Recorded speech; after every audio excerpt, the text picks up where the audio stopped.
vocês sobre inovação, sobre tentativa e erro e sobre possibilidades. Acho que isso vai ser bem legal de trazer um pouquinho tudo do ramo espacial que dá para a gente fazer juntos e que tem muita possibilidade aqui no Brasil. O que falta é a gente não ter medo de errar e ser feliz em acertar. Essa que é a grande ideia nossa aqui.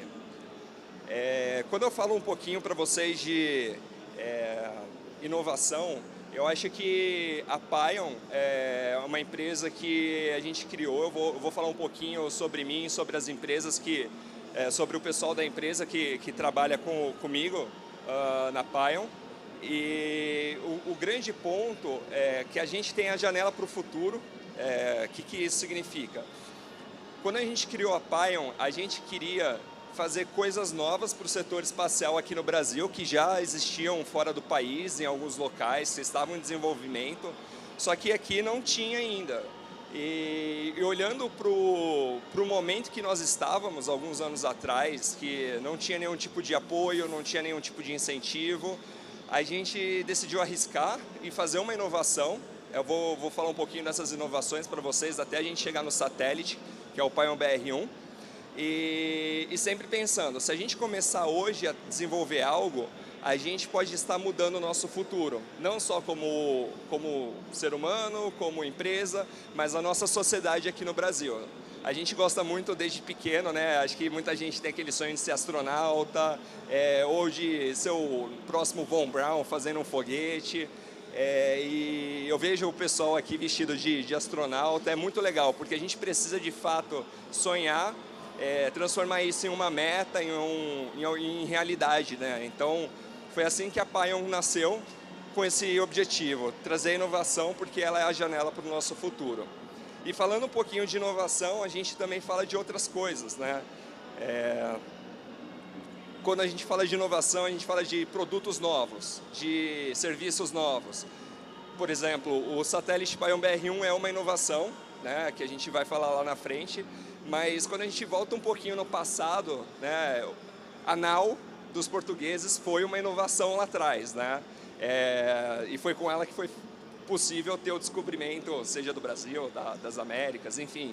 E hoje em dia a gente tem uma outra inovação, que é o Falcon 9, que ele não só é lançado, coloca os satélites em órbita, como ele pousa. É uma inovação que traz acessibilidade para o mercado espacial.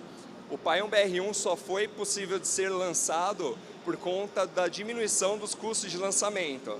Só para vocês terem ideia, mais ou menos uns 10 anos atrás, 10, 15 anos atrás, a SpaceX ainda estava no começo dela, digamos assim. Os primeiros Falcons 9 estavam sendo lançados depois de toda aquela trajetória da década anterior com o Falcon 1. A principal empresa que lançava era a ULA na época ainda, os foguetes. Era muito caro, mais de 50, 100 mil dólares por quilograma de massa chegar em órbita. E vem a SpaceX com a inovação de você conseguir pousar o foguete, o primeiro estágio, reduzindo o custo de uma forma que hoje está menos de 15 mil dólares um quilo. Então, esse tipo de inovação que a gente tem, por exemplo, no transporte, né, espacial, e que faz a gente conseguir novas possibilidades. Por exemplo, que a gente vem fazendo na Pion. E existem inovações não só daquelas que a gente conversa no dia a dia, mas futurísticas. Por exemplo, imagina a gente daqui a um tempo, em vez de fazer uma viagem de São Paulo para Rio de Janeiro, mas não ir para outro planeta. Por exemplo, imagina a gente ir para Júpiter, imagina a gente ir para Kepler, para a Europa. Hoje é futurístico, mas é só a partir do nosso trabalho hoje, de desenvolver, de inovar, de errar, de tentar de novo, que daqui a algumas gerações que a gente vai conseguir fazer isso. Se a gente tiver um medo de errar, ninguém vai fazer, a gente não vai fazer. E por isso que a gente fica parado. E quando eu falo a gente, principalmente em países subdesenvolvidos ou em desenvolvimento, que a gente tem muito pouco recurso, muito pouco tempo, digamos assim, para fazer esse tipo de inovação. Então, quem está fazendo esse tipo de coisa, eu vejo aqui na plateia grande parte da galera que eu já conheço e que está ali tentando bastante fazer coisas novas, e vem alguém de fora e fala, meu, você está fazendo propelente de foguete que tem açúcar, né? Você está fazendo bala da avó. Não, cara, você está aprendendo, você está estudando, você está na faculdade, está fazendo coisa nova que...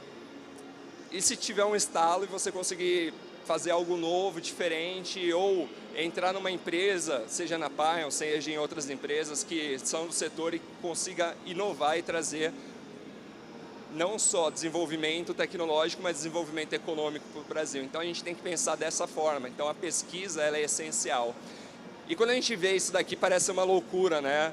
Mas eu acredito que daqui a algumas centenas de anos será a nossa realidade, né? A gente está viajando pelo universo. E como eu falei para vocês, né, a inovação está muito inerente à falha, elas andam lado a lado. Se a gente não está inovando o suficiente, a gente não está indo para frente com novos produtos, novos serviços, a gente fica estagnado. Então, por exemplo, a SpaceX, ela saiu de uma empresa que lançava alguns satélites no começo da década, tinha uma concorrência muito forte com a Europa, né, com a Arianespace, com a Rússia principalmente. A Rússia lançava muito satélite, muito mais do que lança hoje em dia. E veio a SpaceX, fez o Falcon 9, pousa o foguete, todo o booster hoje praticamente é recuperado. E eu pergunto para vocês, o porquê eles estão fazendo Starship? Porque eles não querem se acomodar, eles querem sempre procurar inovar e fazer coisa diferente. A Starship consegue lançar carga em órbita, por exemplo, 1 quilo por menos de $500, menos de $1.000. Então, eles precisam inovar para não só lançar coisa em órbita, mas se a gente quer ir conhecer as estrelas, ou por que não desenvolver algo que leve a gente para Marte, né? Só que essa inovação tem um custo. Ela não é fácil. Imagina fazer um foguete que tem altura de uns 20, 30, 40 andares. Fazer não só ele voar, mas ele voltar e pousar. Essa é a inovação. E a falha que eu trago aqui para vocês é exatamente sobre isso. A gente não pode ter medo de errar quando a gente está desenvolvendo. A gente só tem que fazer tudo de uma forma muito segura para que ninguém se machuque, para que a gente não tenha perda de ativos, etc., mas que a gente consiga fazer esse desenvolvimento. E é legal o porquê eu estou fazendo essa contextualização para vocês. Longe da SpaceX, longe de qualquer outra empresa americana que tem muito recurso para fazer as coisas, a gente na Pion também tem as nossas vontades de inovação, e eu vou trazer aqui um vídeo para vocês de uma inovação nossa. Esse é um motor de propulsão híbrida, alguns de vocês já podem ter visto no YouTube. Isso daqui tem mais ou menos uns 5, 6 anos, tá, pessoal? Foi bem no começo da Pion. Esse foguete, esse motor foguete, ele é de propulsão híbrida, a gente também faz esse tipo de coisa. Assim, até peço desculpas pelo vídeo, tá dando uma travadinha, mas é uma inovação. Hoje não é mais inovador no Brasil, mas na época era. Foi o primeiro tipo, o propulsor desse tipo que foi feito fora da universidade, foi feito por uma empresa. Então, cara, até a Jéssica brincou, falou, pô, tá legal porque parece que é Marte. Eu falei, pô, legal, interessante, mas eu queria ter uma bancada de testes, né? Na época, em 2016, 2017, 5, 6 anos atrás, era da forma que a gente podia fazer. E a gente não deixou de fazer porque o lugar que a gente fazia não era tão legal, né? A gente fez, e é legal aqui, tipo, travou bem numa hora que tem uns Mac Diamonds, né? Para quem é da engenharia aeroespacial, o pessoal lá do fundo, ele está rico em combustível, tá? É rico em combustível porque a fumaça ela fica preta. Se ele tivesse estequiometricamente perfeito, a razão de combustível e oxidante perfeita, ele não teria, por exemplo, essa parte preta aqui, ó. Mas ele funcionou muito bem e a gente fez vários testes, a gente lançou. E esse é um tipo de inovação, né? Na época foi uma inovação muito interessante. A gente conseguiu mover algumas coisas no setor espacial, principalmente das empresas que já existiam na época, por exemplo, a Vibraz, etc.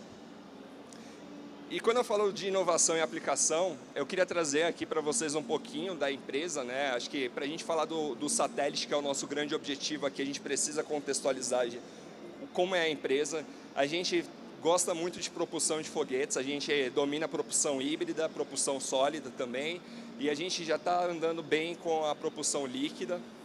A gente já fez mais de 70 testes estáticos, como do vídeo anterior, mais de 40 lançamentos de foguete.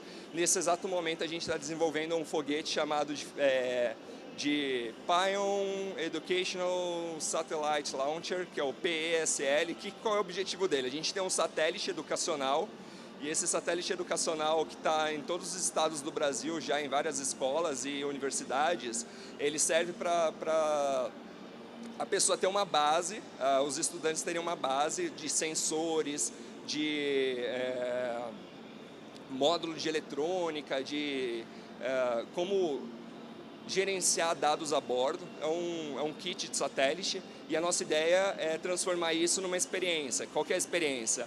Os alunos e estudantes, eles não vão só trabalhar na missão espacial simulada do satélite ali na bancada, mas como eles vão ter a oportunidade de lançar isso a uns 3, 4 quilômetros de altura. A gente chama isso de missão espacial simulada completa, que é o nosso objetivo nesse momento. Esse daqui é um overview geral para vocês, como eu tinha trazido já. E aqui entrando um pouquinho na nossa história, né? A gente nasceu ali com um grupo de universitários da Federal do ABC, aqui de Santo André, mais ou menos entre 2015 e 2018, a gente já formados, a gente continuou trabalhando em tecnologia, porque tecnologia de foguete, de satélite, não é algo que a gente faz tão rapidamente como um software, como alguma aplicação web. Você tem que ter muito desenvolvimento de hardware, muito desenvolvimento, testes e ensaios. E por conta disso, demora um tempo, até por conta de recurso financeiro também, e investimento. A gente fundou a Pion só lá em 2019, foi em dezembro de 2019, 3 meses depois disso entrou a pandemia, então foi algo bem complexo naquele momento. O nosso primeiro foco ali foi desenvolver os satélites educacionais. Esses dois são exemplos de CANSAT, esse daqui é um CubeSat educacional. A gente forneceu mais de 300 satélites desse para o Ministério de Ciência e Tecnologia do Brasil. E aí, a partir disso, a gente conseguiu desenvolver o Pion BR-1, que foi algo que chancela a nossa capacidade técnica, né? E a gente lançou com a SpaceX. Eu acho que esse é a grande chancela que a gente tem. Hoje o nosso time ele é composto por mais ou menos 8 pessoas. Os principais aqui sou eu, meu nome é Calvin, eu não me apresentei, esperei para me apresentar aqui agora. Eu sou engenheiro aeroespacial. O time também conta com o Yamato, que é engenheiro aeroespacial, o João, que é engenheiro de automação e robótica, o Bruno, que é mestre em engenharia espacial, e o Goulart, que é engenheiro espacial com foco em propulsão de foguetes também. E com essa galera aqui, mais os outros colaboradores da Pion, a gente vem desenvolvendo os nossos satélites educacionais, que eu comentei já um pouquinho. A gente desenvolveu o satélite Pion BR-1, a gente está desenvolvendo o satélite Pion BR-2 em primeira mão, a gente vai lançar no final de 23 ou começo de 24, dependendo da janela de lançamento, será o nosso segundo satélite. E além disso, a gente vem desenvolvendo outras coisas paralelas. Uma delas é a Latin American Space Challenge, que é um desafio internacional de foguetes e satélites, que já é o segundo maior do mundo. E a gente tem muito orgulho de fazer ele e poder passar um pouquinho desse sentimento de vontade de ver foguete e satélite sendo desenvolvido para os próximos universitários, para que a gente nunca deixe o bastão do conhecimento cair. Então é algo que a gente tem muito orgulho de fazer aqui no Brasil. Durante a campanha de lançamento do Pion BR-1, né, que eu vou explicar um pouquinho para vocês, a gente teve a possibilidade de entrar então um pouquinho na mídia e com toda a nossa capacidade de desenvolver algo interessante para a sociedade, a capacidade de fazer algo que é visto pela Agência Espacial Brasileira como algo inovador, a gente teve o nosso alcance aí na mídia, a gente saiu em alguns locais, na Forbes, no Globo, no Isto É, no Band News, e o mais legal disso tudo é que até então nenhuma empresa espacial brasileira tinha mercado de mídia. Quando a gente via mercado de mídia no Brasil, era sempre relativo a hoje completaram, sei lá, 10 anos do acidente de Alcântara. Pessoal, quem é da área de foguete sabe que é uma mancha ali, uma cicatriz que a gente tem na história, mas a gente tem que passar por isso, a gente tem que começar a desenvolver coisas novas, o que ficou para trás, a gente tem que levar como aprendizado e partir para frente. E com o Pion BR1 a gente conseguiu tirar um pouco daquele passado de mídia, né, que ficou muito no acidente de Alcântara, e a gente conseguiu entrar na mídia de uma forma bem legal, que é o satélite, um desenvolvimento 100% brasileiro sendo lançado pela SpaceX. Então, eu acho que o grande marco do satélite, que eu vou contar aqui para vocês a história dele, não é de fato a capacidade dele em órbita, mas é a mensagem, não só para o setor espacial, mas como para a nossa sociedade como um todo, que ele está passando, que é tipo, cara, a gente tem gente capacitada, estou olhando para um monte de gente capacitada aqui. O porquê a gente não consegue desenvolver as coisas, né? A gente fica sempre falando, Alcântara é o melhor lugar do mundo para lançar foguete, tá aí o foguete. Aí eu te pergunto, e o satélite? Se tiver lançador de foguete hoje, onde tem satélite? Nesse exato momento tem no máximo 4 satélites sendo desenvolvidos no Brasil. Eu posso listar eles, que eu conheço todos eles, mas são poucos, entende? A gente precisa de mais gente trabalhando, mais gente no setor, só que a gente precisa de recurso, né? Então, sempre que a gente tem uma oportunidade de mídia, né, é muito importante, porque isso mostra para futuros investidores que o Brasil tem potencial. E eu acho que a nossa empresa, ela vem abrindo essas portas, não apenas para nós, mas para todo mundo que vem junto com a gente. Então, o próprio desafio espacial que a gente faz, que é a LASC, está abrindo portas para um monte de universitário entrar no mercado de trabalho. Um monte de gente tendo ideias novas, construindo coisas novas, e isso é muito interessante. E é disso que o Brasil precisa, gente com vontade de fazer acontecer.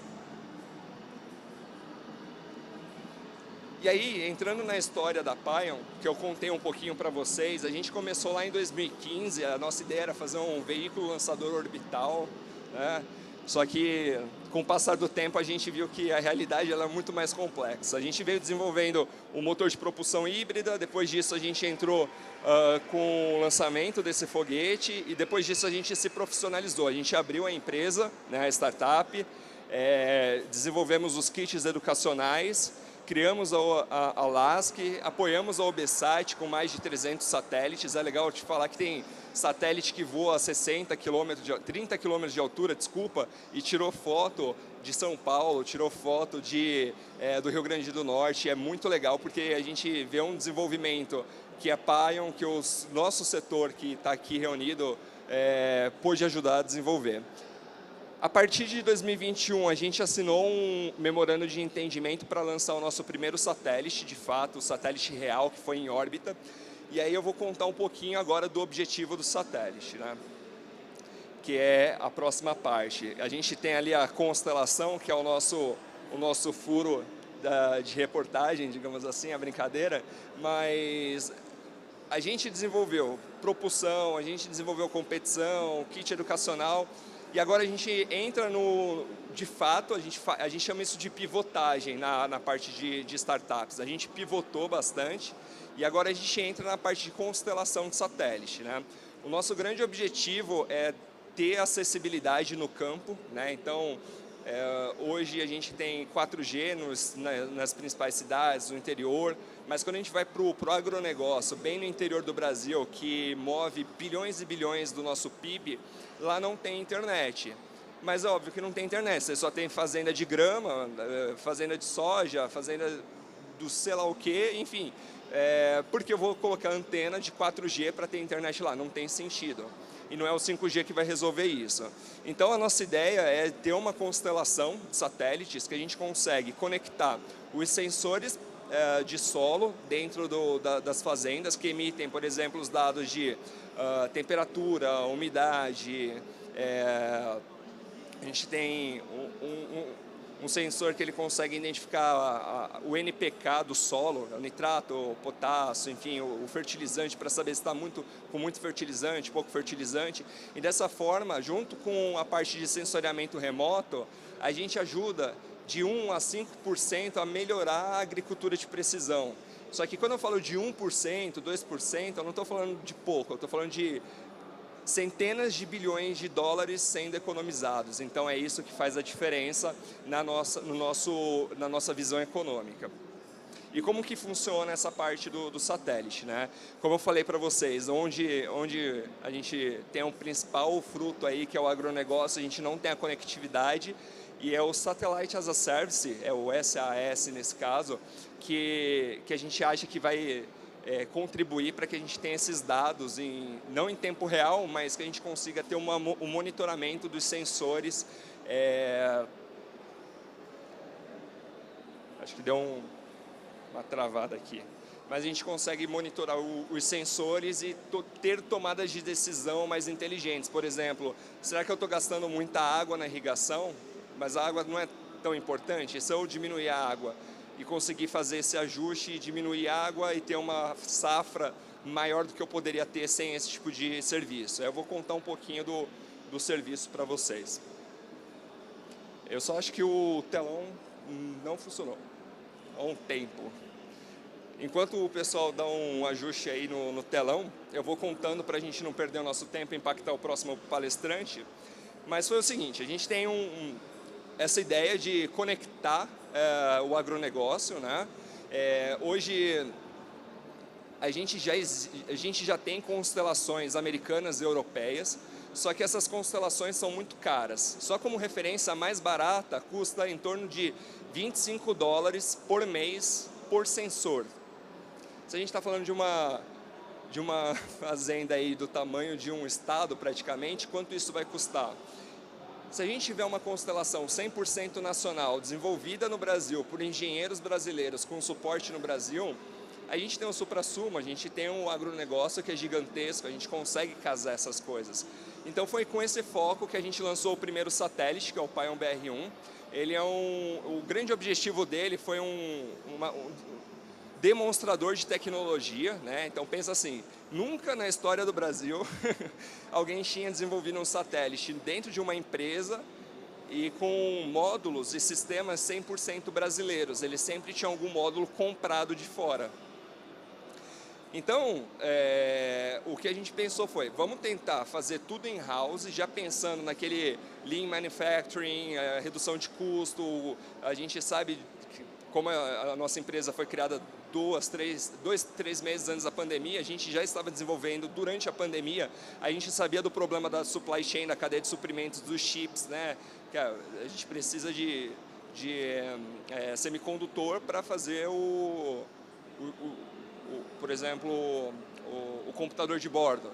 Então, não tinha isso por conta do impacto da pandemia. Então, a gente pensou, vamos usar coisas que tem no mercado, vamos tentar usar o máximo de coisas do Brasil para fazer esse satélite. Então, foi daí que surgiu o Pion BR1. Ele foi totalmente feito in-house, as placas, os módulos 100% nacionais.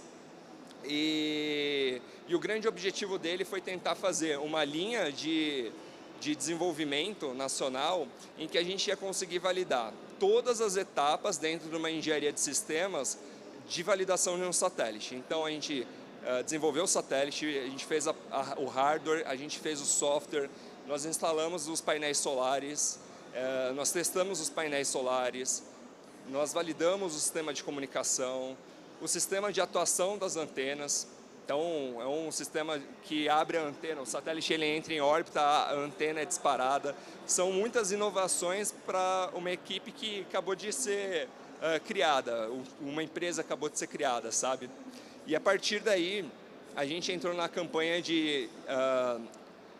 a gente chama de AIT, né, que é o Assembly Integration Tests, mas é uma campanha que a gente fez junto com o INPE para testar o satélite, gerar os relatórios, né, entender se o satélite durante o lançamento ele não vai quebrar, se em órbita ele não vai ter algum problema que vai impactar os outros satélites. E passando por todas essas fases, que foi o nosso grande objetivo, lembrando que não existe uma receita de bolo, né, para que a gente possa desenvolver um satélite, a gente conseguiu, voltou o telão, ter a aprovação da SpaceX, né? Lembra assim, a SpaceX não vai colocar qualquer satélite no foguete deles, né? Pensa assim que é muito caro para a imagem deles colocar um satélite que durante o lançamento pode ter um problema e que impacte o lançamento como um todo. Então, por mais que eles queiram que tenham mais satélites a serem lançados, não é qualquer satélite que é lançado pela SpaceX, nem por qualquer outro lançador. Tem toda uma campanha de testes que é necessária ser realizada e ser provada, comprovada para que eles aprovem. Acho que deu um bug aí, mas a gente vai voltando aqui. Mais ou menos o que eu estava falando para vocês aqui é o problema da conectividade. Não é só no Brasil que tem esse problema da conectividade, tá? É no globo inteiro. A gente tem os sensores, a gente tem o hardware com o custo diminuindo, a gente tem a cloud computing para realizar toda a parte do repositório, só que a gente não tem essa conectividade IoT barata. Não é que a gente não tem barato, é caro ainda.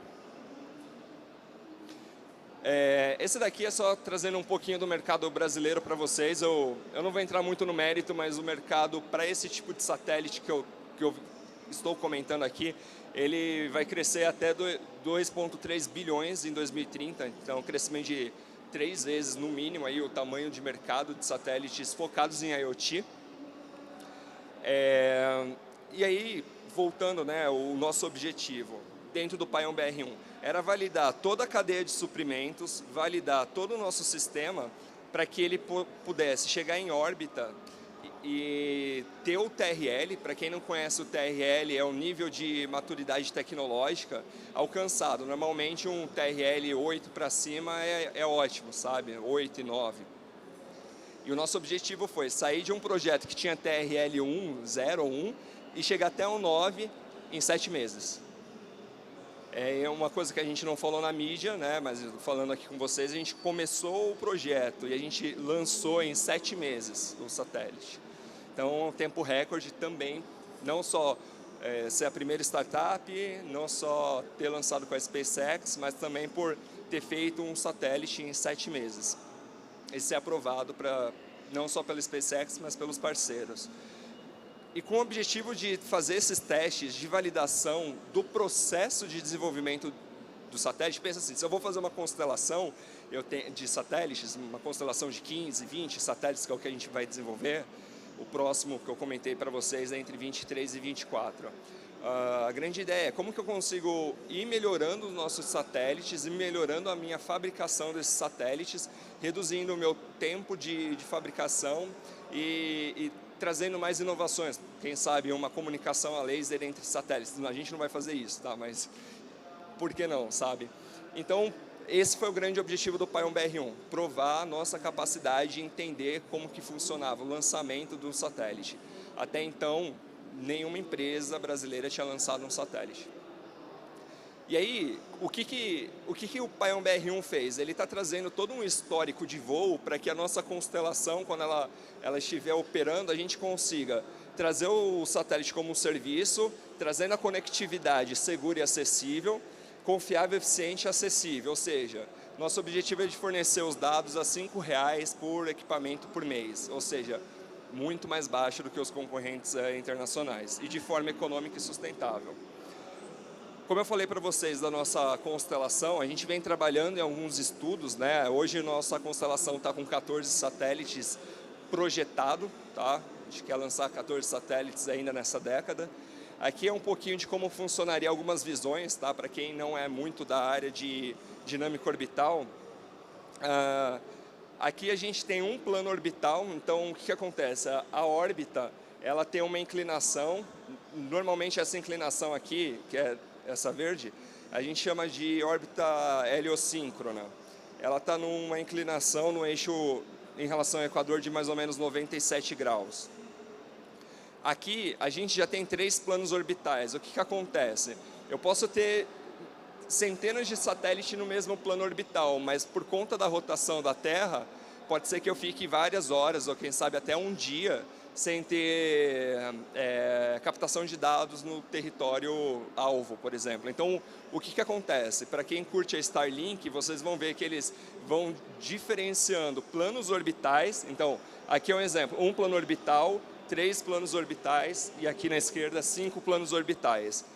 eu vario o plano orbital, a inclinação, e também vario a quantidade de satélites. Então, dessa forma, se vocês olharem, por exemplo, a Starlink, vocês vão ver que é uma doideira. Tem satélite vindo de lá, porque é exatamente essa brincadeira para que a gente sempre tenha, no caso da Starlink, que é internet rápida, pelo menos 5 satélites em cima da gente. Então, é a densidade de satélites que conta para eles. Para a gente, o que conta é a latência, né? O quanto os meus dados eles vão ser transferidos dos meus sensores ou de um gateway para o satélite. O satélite, como tipo um transmissor, replica para a base em solo. Em qual tempo? A cada 2 horas, a cada 10 horas, a cada 24 horas? Depende do mercado de atuação. O bom do nosso mercado de atuação é que eu não quero saber a cada minuto se mudou a umidade na Terra. Agora, se eu tiver isso a cada 6 horas, já é algo bom. Então, eu não preciso ter tanto satélite como em 5 planos, eu posso reduzir isso para 1 ou 3 planos. Então, a gente consegue ter uma constelação de 14 satélites de forma econômica e sustentável aqui no Brasil. E, obviamente, é um serviço que pode ser replicado no globo inteiro. E aí, falando um pouquinho de constelação, eu expliquei um pouquinho do objetivo do Pion BR-1, e muita gente pergunta, até peço desculpas de não ter trazido o satélite aqui hoje, ele não está comigo, ele está em São José dos Campos. Na verdade, não o satélite, está um modelo de engenharia, o satélite está em órbita. O nosso satélite ele é do tamanho de um celular, mais ou menos assim. Ele é um Pocket Cube, é um form factor de 1P. O que isso significa? Ele tem 5 centímetros de altura, 5 centímetros de largura e 5 centímetros de profundidade. É um cubo de 5 centímetros. Aí vocês olham e falam, nossa, é um satélite tão pequeno? É um satélite pequeno, mas há muito tempo o tamanho não significa mais nada no setor espacial, tá? Satélite grande, a gente está falando de satélite que vai para órbita geoestacionária, que ele tem a mesma velocidade de rotação da Terra, né? Então ele fica sempre virado para o mesmo território-alvo. No nosso caso, não. No nosso caso, o objetivo do satélite é só pegar o dado, receber o dado e retransmitir.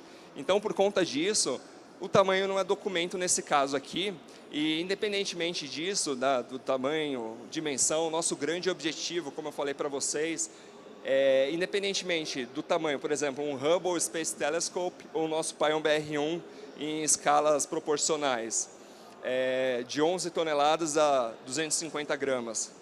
Todos passam pelo conceito de missão, projeto, desenvolvimento, fabricação, o conjunto de todo mundo que está trabalhando e aplicando o desenvolvimento, integração, campanha de testes, certificação, qualificação, a logística até o centro de lançamento, integração e, finalmente, órbita. Não importa se é o Pion BR-1, se é o Hubble, se é o James Webb, todos passam pelas mesmas etapas. Obviamente, cada etapa, cada satélite tem a sua complexidade, mas todos passam por isso. E o nosso passou.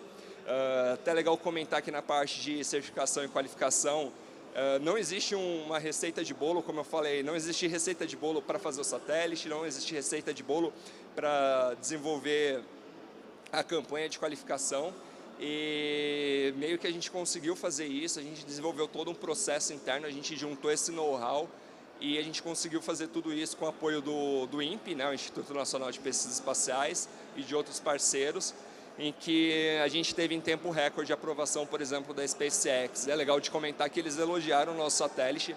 A gente tem um parceiro chamado Exotrail, que é alemão, também elogiou, e outro parceiro que é a Alba Orbital, inglesa, também elogiaram, né? Que a gente tem um conjunto de parceiros para lançar um satélite.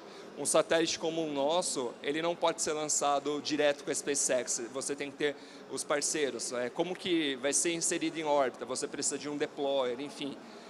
Por conta disso, a gente sempre vai trabalhando junto com parceiros. E aqui, só para a gente ir finalizando, comentando um pouquinho do satélite, a gente conseguiu desenvolver tudo dentro de casa, né, focado na comunicação máquina-máquina, 3 principais módulos, né? Esses daqui são os diagramas reais, tá? O da esquerda, todo da esquerda é um sistema de verificação de atitude e controle, tá? O nosso satélite ele tinha um sistema de magnetotorque desenvolvido em house para que a gente tentasse, né, lembra da inovação e da falha, tentasse controlar em 2 eixos a atitude do satélite. A gente tinha uma placa central que é de gerenciamento de dados, né? Esse módulo ele pegava todos os dados de todos os sistemas, gerenciava isso para que a gente pudesse, de alguma forma, todos os dados soltos, a gente tivesse uma linha para chegada em solo. E a placa da direita aqui é justamente a placa de comunicação, que fazia todo o gerenciamento da comunicação para envio em solo. E aqui é o modelo de engenharia com a antena já solta, né? Aqui é o cubo de 5, ele é 5 centímetros, ele é todo repleto de painel solar, e a nossa antena, que ela é solta em órbita. Aqui é um pouquinho dele desmontado, eu gosto muito dessa foto aqui da esquerda, que praticamente tudo foi feito no Brasil, tirando a bateria, que é sul-coreana, e os flat cables, que são americanos. O resto é tudo brasileiro. E isso é muito legal de compartilhar, porque é um grande alcance de nível de maturidade tecnológica para o Brasil. Ele é pequeno de tamanho, mas é grandioso na mensagem que ele passa. Aqui um pouquinho das fotos, tá? A foto mais à esquerda é durante a integração do satélite no Instituto Nacional de Pesquisas Espaciais. Muita gente fala que o satélite é pequeno, né? Tem aquele pré-conceito, mas eu vou falar que é muito difícil integrar um satélite pequeno, porque ele é tão denso de componente, tão denso de conhecimento, que colocar tudo em 5 centímetros, na hora de montar, é mais difícil do que montar um Lego. Então, é algo bem interessante. A foto dele aqui no meio, como eu falei, os painéis solares, tudo certinho. Eu falei uma coisa, o painel solar também, ele é importado, tá? É sul-coreano também. Então, Coreia do Sul e Estados Unidos e Brasil dentro do sistema. E aqui é uma foto interna, que tem os nossos nomes que foi para a órbita. Então, é um projeto bem interessante que a gente desenvolveu e conseguiu validar em house. E na esquerda é o satélite real, que está em órbita, sendo integrado no Reino Unido. Quando eu falo integrado nesse momento, ele já está pronto para voo. Então você vai ver que a antena dele está retraída, né? Foi integrado no Reino Unido mais ou menos em outubro, foi para os Estados Unidos em novembro, começo de dezembro, e foi lançado em janeiro. No centro, a gente fazendo testes lá no INPE, e aqui ele com a bandeira do Brasil, essa foto eu gosto muito. E aqui é o dia do lançamento, né? Legal que foi uma ansiedade, algo bem fora da realidade, né? De, tipo, cara, a gente fez um satélite que foi para a órbita, né? Eu estava lá no Kennedy Space Center assistindo e eu tive um pequeno atraso, eu não pude chegar mais perto, eu estava ali bem onde tem o museu, e durante dias de lançamento eles colocam um telão e plateia, e os americanos adoram ver lançamento. E tinha assim milhares de americanos assistindo o lançamento. Eu estava com uma camiseta igual a essa, assistindo e fazendo uma live com o Brazilian Space, eu não sei se todo mundo conhece. E aí a moça do meu lado perguntou: meu, você está falando em português, tal, que você está fazendo aqui? Eu falei: o satélite da empresa que eu faço parte está sendo lançado. E, tipo, todos os americanos que, meu, pousaram na Lua, cara. Eles vinham e, cara, parabéns, que da hora, sensacional. E você vê que até para eles, que é algo muito usual, é fora da realidade. Então, é muito legal de, por exemplo, ver essa foto e saber que lá na pontinha tinha um pedacinho do Brasil indo para a órbita, né? Então, é uma satisfação muito grande da gente ter construído tudo isso, e principalmente passar a mensagem para vocês de que se a gente tem um sonho, né, a gente precisa setar as metas, correr atrás e transformar isso em uma realidade, né? Acho que a distância entre a realidade e um sonho é aquilo que a gente pode fazer, né? Correr atrás e dar os nossos recursos, fazer o máximo possível dentro do nosso tempo para que isso se torne realidade. Essa foto eu gosto muito, que é um zoom ali na coifa e sabendo que o Pion BR1 estava ali dentro. Bom, era isso que eu tinha a apresentar para vocês. Se vocês tiverem dúvidas, eu não sei por conta do nosso tempo como funciona, mas o nosso time de organizadores vai dar um suporte aqui para a gente. Assim, eu sei que tem muita gente assistindo, eu agradeço vocês. Eu não sei se tem para todo mundo, mas a gente tem umas camisetas do Pion BR1, tem uma específica para você, tá? Que eu até faço questão de entregar. Mas vamos lá as questões. Quando eu estava na faculdade, uns amigos meus eles fizeram um orçamento de quanto que ia sair uma placa que eles tinham feito para fazer aqui no Brasil e uma para fazer lá na China. E, tipo, na China saiu muito mais barato do que produzir aqui no Brasil mesmo. Quanto mais caro saiu para fazer a placa do seu satélite aqui do que se fosse encomendada na China? Então, esse é um ponto muito interessante, né? Pensa assim, o mundo inteiro usa a China como cadeia de suprimento, né? Então, todo mundo conhece lá o JL, PCB, né? Então, quem é da eletrônica manja. Fazer na China é muito mais barato. A gente coloca em 5, 6 vezes mais barato. Entretanto, movendo os recursos aqui no Brasil, conversando com as empresas, a gente sempre consegue chegar num consenso, já vista o pioneirismo, a inovação desse projeto, de conseguir reduzir esses custos. E isso facilitou a gente a ter algo mais brasileiro possível.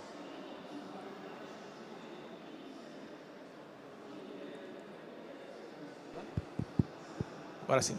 Primeiramente, queria parabenizar você, Calvin. Eu sou engenheiro aeroespacial da FABC também. Eu vi um pouco desse desenvolvimento, um pouco de longe, assistindo vocês trabalhando, o Goulart principalmente, eu era bastante amigo dele. Esse espaço que eu queria aqui é só para parabenizar mesmo, dizer parabéns por tudo que vocês vêm fazendo aí. Tudo de bom. Obrigado, obrigado. Muito legal ouvir isso. E é legal porque é o FABC, né, cara? Eu acho que ter essa pitada da nossa alma mater, né? Opa.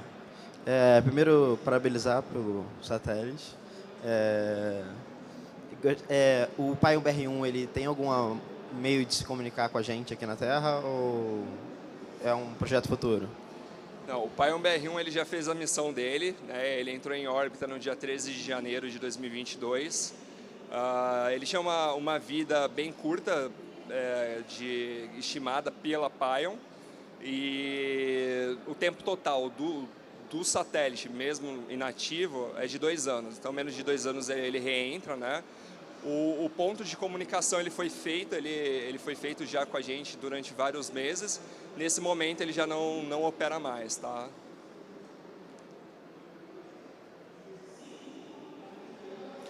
Acho que é isso, né, galera?